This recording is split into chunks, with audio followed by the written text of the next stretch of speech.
결혼식 당일 도망친 신랑. 그런데 더 충격적인 건 신부의 반응. 안녕하세요. 저는 올해 32살 김지은입니다. 제가 오늘 이 사연을 공개하는 이유는 6개월 전 제 결혼식 당일에 벌어진 일이 너무나 충격적이었기 때문입니다. 신랑이 도망쳤다고요? 그건 시작에 불과했어요. 정말 충격적인 건 그 다음에 일어난 일들이었습니다. 300명의 하객들 앞에서 제가 한 말과 행동을 듣고 나면 여러분도 깜짝 놀라실 거예요. 그날은 제 인생에서 가장 행복해야 할 날이었습니다. 새벽 5시부터 일어나서 메이크업을 받고 웨딩드레스를 입으면서 설레는 마음을 감출 수가 없었어요. 거울 속 제 모습이 이렇게 아름다워 보인 적이 없었습니다. 오늘 정말 예쁘다 라고 스타일리스트 선생님이 말씀해 주실 때 가슴이 벅차올랐어요. 3년 동안 사귄 민수 씨와 드디어 결혼하는 날이었거든요. 민수 씨는 IT 회사에 다니는 성실한 남자였어요. 키도 크고 잘생겼지만 무엇보다 저를 진심으로 사랑한다고 매일 말해주던 사람이었습니다. 지은아, 너 없으면 못 살아 라는 말을 달고 살았죠. 예식장에는 양가 친척들과 친구들 300명이 모여 있었어요. 제 부모님은 외동딸인 저의 결혼식이라며 한 달 전부터 준비에 여념이 없으셨죠. 어머니는 우리 지은이가 드디어 좋은 사람 만나서 결혼하는구나 라며 눈물을 글썽이셨어요. 아버지도 평소엔 무뚝뚝하시지만 그날만큼은 사위가 우리 딸 잘 부탁한다며 민수 씨 아버지와 술잔을 기울이고 계셨습니다. 하지만 예식 시작 30분 전부터 이상한 기운이 감돌기 시작했어요. 민수 씨한테 전화를 걸어도 계속 꺼져 있는 거예요. 아, 긴장해서 전화 못 받는 건가? 라고 생각했죠. 신랑 측 친구들도 민수 형 어디 갔지?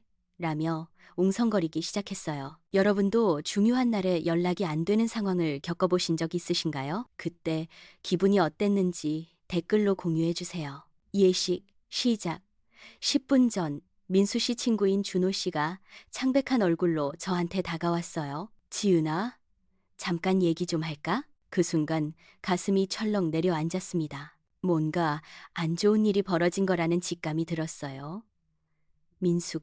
민수가 갑자기 사라졌어. 아침에 집에서 나온다고 했는데 그 뒤로 연락이 안 돼. 준호 씨의 말을 듣는 순간 머리가 하얘졌어요. 손이 부들부들 떨리면서 웨딩 부케를 제대로 잡을 수가 없었습니다. 뭔 소리야?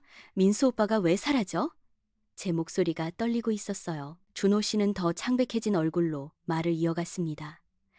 사실은 어젯밤에 민수한테서 이상한 전화가 왔었어. 형, 미안해.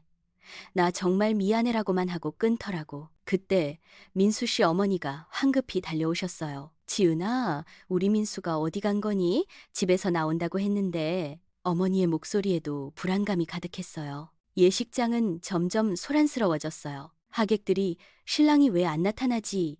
라며 수군거리기 시작했고, 사회자는 잠시 지연되고 있습니다 라고 안내방송을 하고 있었어요. 제 부모님은 당황한 기색을 숨기려 애쓰시면서도 어쩔 줄 모르는 표정이셨습니다. 그때 민수 씨의 핸드폰으로 문자 한 통이 왔어요. 준호 씨가 확인하더니 얼굴이 더욱 굳어졌습니다. 지은아, 이거 봐야 할 것 같은데? 문자 내용은 이랬어요. 미안해. 나 수연이랑 공항에 있어. 오늘 결혼 못 하겠어. 정말 미안해. 수현이요?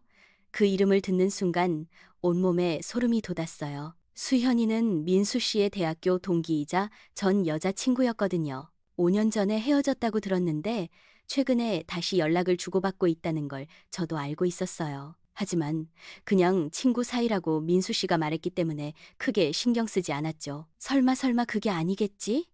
제 머릿속이 복잡해졌어요. 가슴이 답답해서 숨을 제대로 쉴 수가 없었습니다. 웨딩드레스가 갑자기 무거워지는 것 같았어요. 이런 상황에서 여러분이라면 어떻게 하셨을까요? 정말 당황스러웠을 것 같은데 댓글로 여러분의 생각을 들려주세요.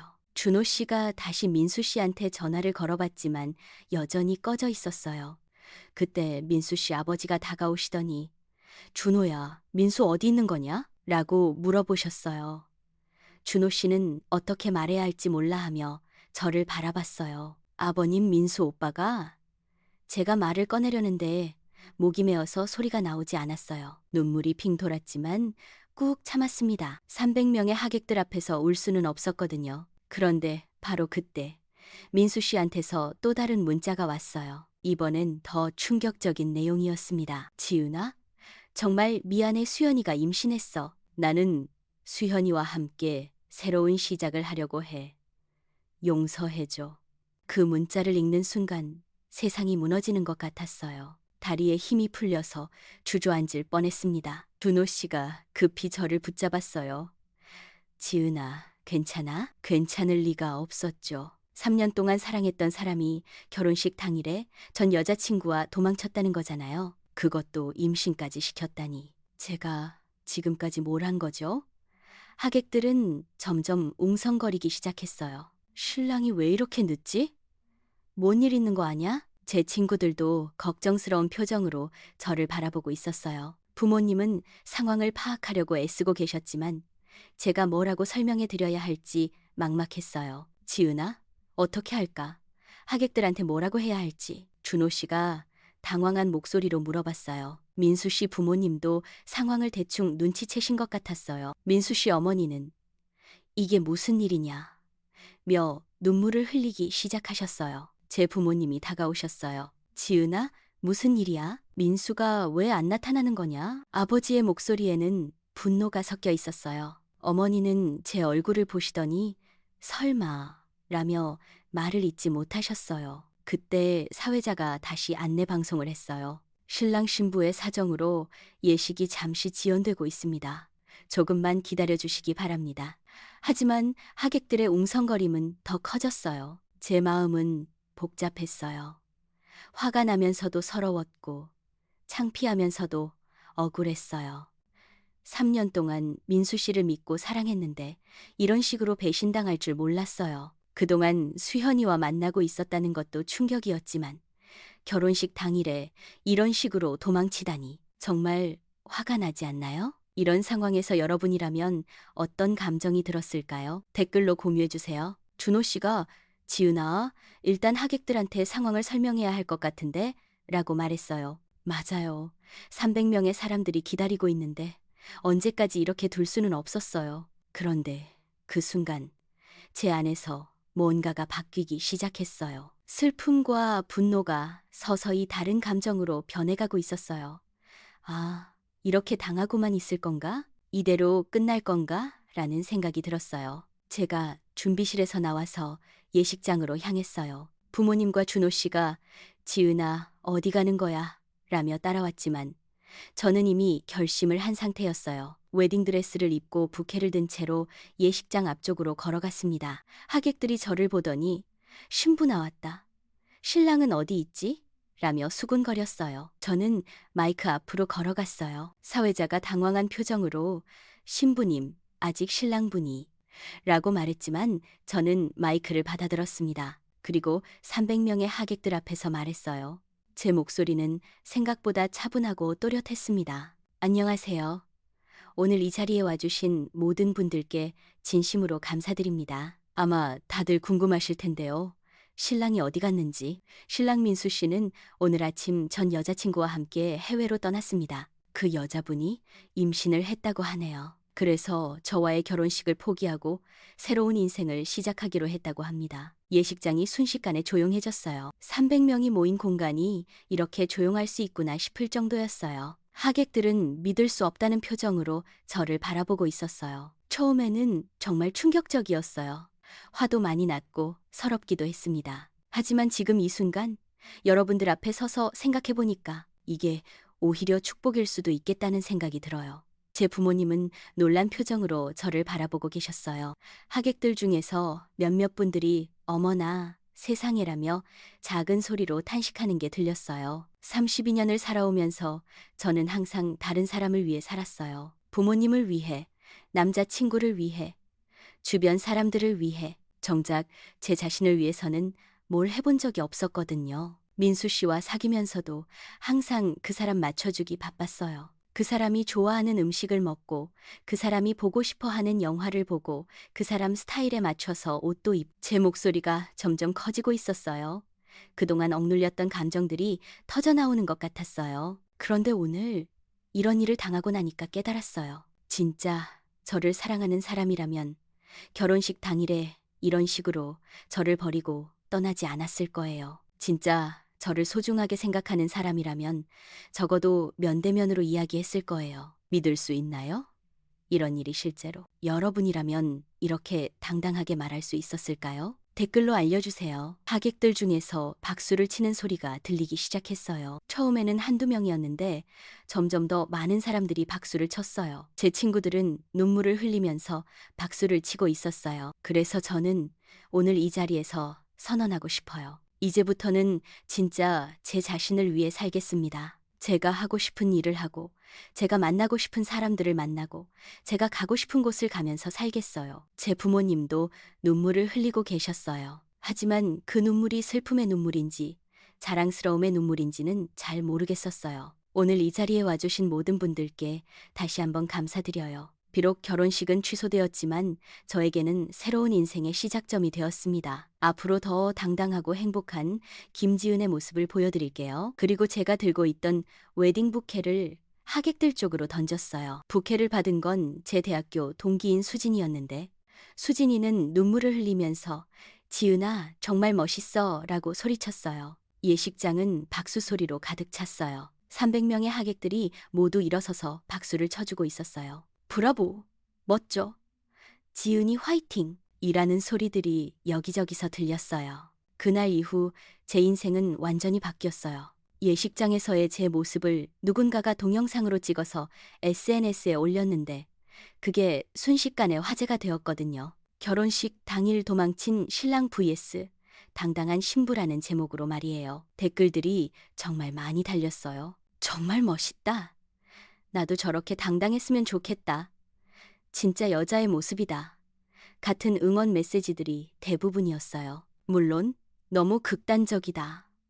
조용히 처리할 일을 왜 공개적으로 하냐는 비판적인 댓글들도 있었지만 응원해 주시는 분들이 훨씬 많았어요. 그 영상이 화제가 되면서 방송국에서 연락이 왔어요. 한 토크쇼에서 출연 제의를 한 거죠. 처음에는 망설였는데 제 이야기가 비슷한 상황에 있는 다른 여성들에게 도움이 될 수 있을 것 같아서 출연하기로 했어요. 방송에 나가서 제 이야기를 더 자세히 들려드렸어요. 민수 씨와 사귀면서 겪었던 일들, 그동안 제가 얼마나 자신을 잃고 살았는지, 그리고 그날 예식장에서 느꼈던 감정들에 대해서 솔직하게 이야기했어요. 정말 대단하지 않나요? 여러분도 이런 용기를 내본 적이 있으신가요? 댓글로 경험담을 공유해주세요. 방송 반응도 좋았어요. 시청률이 평소보다 높게 나왔다고 하더라고요. 그 이후로 몇 개 방송에 더 출연했고 강연 요청도 들어왔어요. 자존감, 새로운 시작, 같은 주제로 강연을 하게 되었죠. 지금은 작은 카페를 운영하고 있어요. 예전부터 꿈꿨던 일이었는데 민수 씨와 사귈 때는 결혼하면 안정적인 직장이 좋겠다는 말에 포기했었거든요. 하지만 이제는 제가 진짜 하고 싶은 일을 하고 있어요. 카페 이름은 새로운 시작이에요. 저처럼 인생의 전환점을 맞은 분들이 많이 찾아오세요. 이혼을 준비하는 분, 새로운 직업을 찾는 분, 꿈을 포기했다가 다시 시작하려는 분들, 모두들 저의 이야기를 듣고 용기를 얻었다고 말씀해 주세요. 그런데 정말 놀라운 일이 있었어요. 한 달 전에 민수 씨가 카페로 찾아왔거든요. 수현이와의 관계가 잘 안 되고 있다면서 다시 시작할 수 없겠냐고 하더라고요. 저는 차분하게 말했어요. 민수 씨, 고마워요. 덕분에 진짜 제 자신을 찾을 수 있었거든요. 하지만 저는 이제 다른 길을 걷고 있어요. 행복하세요. 민수 씨는 아쉬워하면서 돌아갔어요. 예전에 저였다면 다시 받아줬을지도 모르겠어요. 하지만 지금의 저는 달라요. 저를 진정으로 사랑하고 소중하게 여겨주는 사람을 만날 때까지 기다릴 거예요. 혼자 있는 것도 나쁘지 않다는 걸 알게 됐거든요. 주인공이 옳은 선택을 했을까요? 여러분이라면 어떻게 하셨을까요? 댓글로 여러분의 의견을 들려주세요. 지금 저는 정말 행복해요. 제가 좋아하는 일을 하면서 제가 만나고 싶은 사람들을 만나고 제 방식대로 살고 있거든요. 물론 가끔 외로울 때도 있지만 예전처럼 다른 사람에게 맞춰서 살 때의 답답함과는 비교할 수 없어요. 여러분도 혹시 지금 누군가에게 맞춰서 살고 계신가요? 정말 하고 싶은 일이 있는데 포기하고 계신가요? 제 이야기가 여러분께 작은 용기라도 드릴 수 있었으면 좋겠어요. 인생은 정말 짧아요. 다른 사람을 위해서만 살기에는 너무 아까운 시간들이에요. 때로는 용기를 내서 새로운 시작을 하는 것도 필요한 것 같아요. 도움이 되셨다면 좋아요와 구독 부탁드려요. 그리고 비슷한 경험이 있으시거나 응원의 메시지가 있으시면 댓글로 공유해 주세요. 여러분의 이야기도 누군가에게는 큰 힘이 될 수 있을 거예요. 다음에도 더 좋은 이야기로 찾아뵐게요. 감사합니다. 본 영상은 실제 사연을 바탕으로 재구성한 픽션입니다.